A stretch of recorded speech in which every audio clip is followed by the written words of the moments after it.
السلام علیکم ناظرین، میں ہوں اسد علی طور اپنے پروگرام اسد طور انسینسرڈ کے ساتھ۔ آج ہم آپ کو بتائیں گے کہ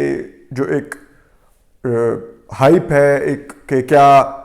پی ٹی آئی پر پابندی لگنے جا رہی ہے الیکشن کمیشن میں، تو ہم اس پر کچھ آپ کو اندر کی خبریں دیں گے اور آپ کو بتائیں گے کہ کیا پی ٹی آئی محفوظ ہے یا اس پر واقعی پابندی لگنے جا رہی ہے، اور کیا وزیر اعظم عمران خان بھی اس ممنوعہ جو بیرون ملک سے فنڈنگ انہوں نے لیا اس کی بنیاد پر ڈسکوالیفائی ہو سکتے ہیں یا نہیں ہو سکتے۔ تو آج ہم آپ پر اس کو بتائیں گے اور اس کے کانسیکوینسز کیا ہے، اور کیا اپوزیشن اس کے اوپر ایک صحیح بیانیہ کھڑا کر رہی ہے یا اپوزیشن اس کے اوپر جسے کہتے ہیں پھر اوور سیل کر رہی ہے، اور بعد میں جب توقعات پوری نہیں ہوں گی تو اپوزیشن خود اپنے آپ کو عوام کی نظر میں پھر سے ویک شو کرے گی۔ تو ہم ان امور پر بتائیں گے۔ تو اب ہم آپ کو بتاتے ہیں کہ یہ کیس فارن فنڈنگ کا پی ٹی آئی کے اوپر اکبر ایس بابر ہیں جنہوں نے کیا ہوا ہے، اور ان کے مطابق انہوں نے اس دور میں پی ٹی آئی کی جو انٹرنل آڈٹ رپورٹس تھیں وہ بھی انہوں نے جمع کروائیں کہ پی ٹی آئی نے کس طرح بیرون ملک سے فنڈز جمع کیے، اور وہ فنڈز ان کے مطابق ممنوعہ ذرائع سے جمع کیے گئے، غیر قانونی طور پر جمع کیے گئے، حوالہ ہنڈی کے تھرو منگوائے گئے، باہر ان کے بقول ان کی جو لسٹ انہوں نے جاری کیا اس کے مطابق بھارتی اسرائیلی شہریوں سے بھی یہ فنڈز لیے گئے، ہندوؤں سے اور یہودیوں سے فنڈ لیے گئے، لیکن یہ ان کے الزامات ہیں۔ لیکن ہم خیر اس میں کوئی مذہبی کسی کی وابستگی کو ہم نہیں سمجھتے کہ کسی بھی جماعت کے لیے وہ ایک سٹگما ہونی چاہیے کہ یہ انہوں نے کوئی غلط کام کیا۔ ہندو بھی پاکستان میں رہتے ہیں، ہمارے شہری ہیں، ہماری سب سے بڑی اقلیت ہے۔ جیوز کی بھی ایک الیکشن کمیشن کی فہرست کے مطابق ایک تعداد پاکستان میں پائی جاتی ہے، لیکن بہرحال یہ فنڈز کے متعلق ان کا ایک کیس تھا جو پچھلے 6 سال سے چل رہا ہے۔ پی ٹی آئی جواب نہیں دے رہی، پی ٹی آئی مختلف مواقع پر سٹے لے رہی ہے، کبھی کہیں ابھی وزیر اعظم عمران خان نے کہا تو ہے کہ ہم جواب دینے کو تیار ہیں، باقی سیاسی جماعتیں بھی دے رہے ہیں، پہلے آپ جواب دیجیے، اب 6 سال سے چل رہے ہیں، یہ کب سے اصول طے ہو گیا کہ باقی دیں گے جواب تو ہم بھی دیں گے، تو اکٹھے بیٹھ کے آپ کر لیں اور وہ لائیو فور کاسٹ کر لیں، اب جواب دیں، 6 سال سے جواب نہیں دے رہے۔ اور یہ ضرور دیکھنا چاہیے کہ یہ فنڈز جو الزامات ہیں یہ کہاں پہ آئے، کہاں پہ استعمال ہوئے۔ مبینہ طور پر یہ جو پی ٹی آئی کے اندر کے ذرائع ہیں وہ الزام لگاتے ہیں کہ آپ جو پی ٹی آئی کے مختلف آفس بیریئرز ہیں اس دور کے، ان کے اثاثے ان بیرونی فنڈنگ سے پہلے کے دیکھیں اور بعد کے دیکھیں۔ اس میں سیف اللہ نیازی صاحب کا نام لیا جاتا ہے،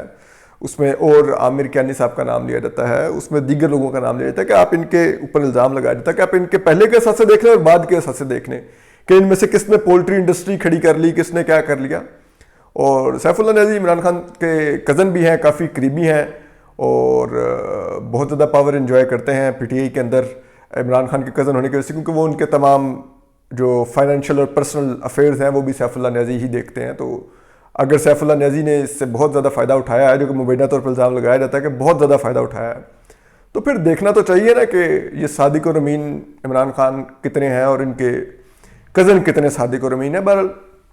لیکن اب ہم آ جاتے ہیں اس طرف کہ کیا پی ٹی آئی کے اوپر اس وجہ سے پابندی لگ سکتی ہے، P T I as a جماعت کے اوپر، ایز اے پولیٹیکل پارٹی کے اوپر، یا عمران خان ڈسکوالیفائی ہو سکتے ہیں۔ تو ہم آپ کو آج یہ بتا دیں کہ ایسا نہیں ہو سکتا، اور اس کی ہم آپ کو وجہ بھی بتا دیتے ہیں۔ پی ٹی آئی کو جو موصوف ثاقب نثار جو سابق چیف جسٹس تھے وہ محفوظ کر گئے ہیں، وزیر اعظم عمران خان کو بھی محفوظ کر گئے ہیں، اور انہوں نے بڑا دلچسپ طریقے سے محفوظ کیا۔ میں وہ فیصلہ پڑھ کے مجھے ہنسی بھی آ رہی تھی کہ یہ مطلب کس قسم کا فیصلہ ہے جس میں انہوں نے وزیر اعظم عمران خان کو صادق اور امین قرار دیا تھا۔ اس میں حنیف عباسی صاحب پٹیشنر تھے اور اکرم شیخ صاحب وکیل تھے۔ انہوں نے دلائل میں کہا کہ انہوں نے وزیر اعظم عمران خان کو ڈسکوالیفائی کرنے اور صادق اور امین قرار نہ دینے کی ایک اور وجہ بھی جو مختلف انہوں نے ان پر رکھے آرگومنٹس، اس میں ایک ان کا آرگومنٹ یہ بھی تھا کہ وزیر اعظم عمران خان نے الیکشن کمیشن میں بیان حلفی داخل کر رکھا ہے جس میں انہوں نے آن اوتھ کہا ہوا ہے کہ انہوں نے کسی بھی قسم کے ممنوعہ ذرائع سے فنڈنگ نہیں لی، انہوں نے کسی بھی قسم کے غیر قانونی فنڈنگ نہیں لی، کوئی ناجائز فنڈنگ نہیں لی۔ لیکن اب جبکہ اسکروٹنی کمیٹی نے جو تفصیلات نکالی ہیں جس کے مطابق 23 اکاؤنٹس جو ان سے ہیں پی ٹی آئی کے، وہ آج تک ڈکلیئرڈ ہی نہیں تھے، جس میں پیسے آ رہے تھے اور یہ کھا پی رہے تھے، چل رہا تھا، سو کالڈ فنڈنگ آ رہی تھی اور سو کالڈ پولیٹیکل کمپین پہ لگ رہی تھی۔ تو وہ ایک تو وہ انہوں نے، اور دوسرا انہوں نے کہا کہ انہوں نے بیرون ملک غیر ملکی کمپنیوں اور شہریوں سے فنڈنگ لی ہے اور ایک فورن ایڈڈ پارٹی ہے جس کو بیرونی امداد حاصل ہے, تو اس پر پابندی لگائی جائے اور عمران خان کو بھی جھوٹا بیان حلفی داخل کرنے پر ڈسکوالیفائی کیا جائے, کیونکہ انہوں نے کہا تھا کہ میں نے کوئی ممنوعہ ذرائع سے فنڈنگ نہیں لی. لیکن موصوف ثاقب نثار, کیونکہ ہمارے ملک کے جسے کہتے ہیں وہ ایک معمار رہے ہیں نئے پاکستان کے, عمران خان نے خود کھڑے ہو کے کہا تھا کہ آپ نے نئے پاکستان کی بنیاد رکھی. مطلب یہ اتنا شرمناک الزام تھا ثاقب نثار کے اوپر, جو چیف جسٹس آف پاکستان کو ایک پولیٹیکل پارٹی کا سربراہ کھڑا کر رہا ہے کہ آپ نے میرے جیتنے کی بنیاد رکھی, اور وہ کھڑے مسکرا رہے تھے, حالانکہ اس وقت ان کو شرم سے جس ڈیم میں وہ کہتے ہیں کہ اس کا وہ پہرا دیں گے, کم از کم اس کے قریبی کسی جگہ پہ کوئی اگر پانی تھا تو وہاں پر ڈوب کر مر جاتے. لیکن خیر ثاقب نثار ہیں, آخر پاکستان میں جتنے بھی یہ اس قسم کے لوگ ہوتے ہیں ان میں کافی برداشت کرنے کی سخت ہوتی ہے. تو بہرحال تو ان ثاقب نثار نے جب فیصلہ لکھا تو انہوں نے کہا کہ پہلی بات یہ ہے کہ فورن ایڈڈ یعنی کہ بیرون ملک کی امداد یافتہ پارٹی وہ کہلائے گی کہ اگر کوئی غیر ملک بطور ریاست اس کمپنی کو, اس پولیٹیکل پارٹی کو قائم کرے اور اس کی امداد کرے. پی ٹی آئی ایسے نہیں ہے یہ تو. اور پھر دوسرا انہوں نے کہا کہ جو پارٹی چیف کی ڈسکوالیفیکیشن ہے جھوٹا بیان حلفی داخل کرنے پہ, تو انہوں نے کہا کہ نہیں, جو ممنوعہ فنڈنگ ہوتی ہے وہ زیادہ سے ضبط ہو سکتی ہے, پارٹی چیف نہیں اس کے اوپر ڈسکوالیفائی ہو سکتا. انہوں نے بڑے آرام سے ان کو کر دیا. یہ 3 رکنی بینچ تھا, جسٹس جو چیف جسٹس تھے ثاقب نثار سابق جو تھے, اور جسٹس فیصل عرب جو اب ریٹائر ہو چکے ہیں, اور جسٹس عمر عطا بندیال پر مشتمل یہ 3 رکنی بینچ تھا. جسٹس عمر عطا بندیال اگلے چیف جسٹس بھی بنیں گے, جسٹس گلزار احمد کی چیف جسٹس گلزار احمد کی ریٹائرمنٹ پر. لیکن جو دلچسپ بات یہ ہے کہ اس فیصلے کے بعد اب الیکشن کمیشن صرف فنڈز ہی ضبط کر سکے گا. ہاں, اگر آپ کو اس فیصلے کو اوور ٹرن کروانا ہے تو اپیل میں تو آپ نہیں اب کروا سکتے, وہ گزر چکا. لیکن اب آپ یا تو کوئی اس سے سملر پٹیشن جائے سپریم کورٹ کے اندر, جس پر اس سے بڑا 3 رکنی سے بڑا 5 رکنی لارجر بینچ یا 8 رکنی یا فل کورٹ کچھ بنے, اور وہ اس کیس کو دیکھے اور اس کیس میں وہ ایک نئی جیورسپروڈنس طے کرے جس میں وہ کہہ دے کہ نہیں, یہ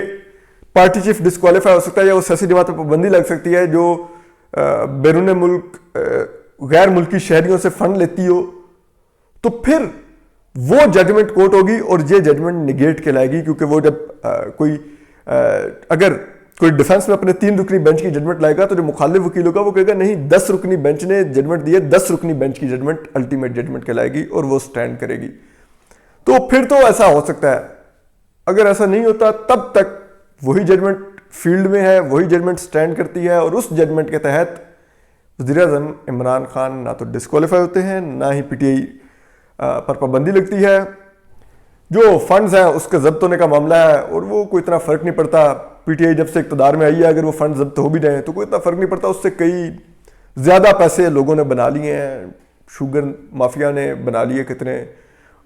تو ویٹ کرائسس میں کتنے بنا لیے. دلچسپی کی بات ہے کہ پی ٹی آئی حکومت نے 11 لاکھ ٹن چینی ایکسپورٹ کروائی اور اب 11 لاکھ ٹن امپورٹ کر چکی ہے. 11 لاکھ ٹن مطلب جتنی بیچی تھی باہر اس سے زیادہ, اتنی ہی اب امپورٹ کر کے اس سے زیادہ قیمت پر خرید لی ہے. مطلب یہ بھی ایک بڑا پیسے کمانے کا طریقہ ہے کہ آپ باہر بھیجیے, اس پہ پہلے کروڑوں کمائیے, پھر باہر سے امپورٹ کیجیے, اس میں بھی کروڑوں کمائیے. یہ ہے شوگر مافیا کا, اس حکومت ان کو بینیفٹ دے رہی. تو اسی طرح آٹا بھی اب امپورٹ کیا جا رہا ہے. ہم آٹا ایکسپورٹ کرنے والے تھے, اب آٹا امپورٹ کر رہے ہیں, تو بڑی عمدہ کارکردگی ہے. تو اتنا پیسہ جب بن رہا ہے ایل این جی میں, ان سب چیزوں میں اتنا پیسہ بن رہا ہے, تو خیر ہے اگر چند 1 کروڑ کے فنڈ اگر الیکشن کمیشن ضبط بھی کر لے تو خیر ہے, پی ٹی آئی کو کون سا فرق پڑنا ہے, نہ وزیر اعظم عمران خان کو فرق پڑنا ہے. تو یہ ہم نے آج آپ کو بتانا تھا. تو اپوزیشن بھی اب اس کے اوپر ایک بیانیہ کھڑا کر رہی ہے, دھرنا دیا, ایک ریلی کی, وہاں پر اپنی احتجاج رجسٹر کرایا کا فیصلہ کریں. اگر وہ فیصلہ کرتے ہیں اور صرف فنڈ ضبط ہو جاتے تو اپوزیشن کے ہاتھ میں کیا آئے گا؟ تو آپ نے ایک عوام کو ایک غلط امید دلا دی ہے کہ شاید اس پہ کچھ بڑا ہونے جا رہا ہے, جماعت پر پابندی لگ جائے گی, حکومت گر جائے گی, عمران خان ڈسکوالیفائی ہو جائیں گے. ایسا کچھ بھی نہیں ہونے جا رہا. ریئلسٹک اس پر بیانہ کھڑا کیجیے، جو آپ پورا بھی کر سکیں، وہ ٹارگیٹ وہ ڈیلیور بھی کر سکیں، تاکہ عوام آپ میں اعتماد قائم رکھے. بار بار ان کو ڈس اپوائنٹ مت کیجیے. تو یہ تو تھا آج پی ٹی آئی کی فارم فنڈنگ کیس کے اوپر. ہم نے آپ کو آگاہ کیا، آپ کو اپڈیٹ کیا. اپنا خیال رکھیے گا اور خوش اور سلامت رہیے. اسد علی طور کو آج اسد طور انسنسرڈ سے اجازت دیجیے. اللہ حافظ.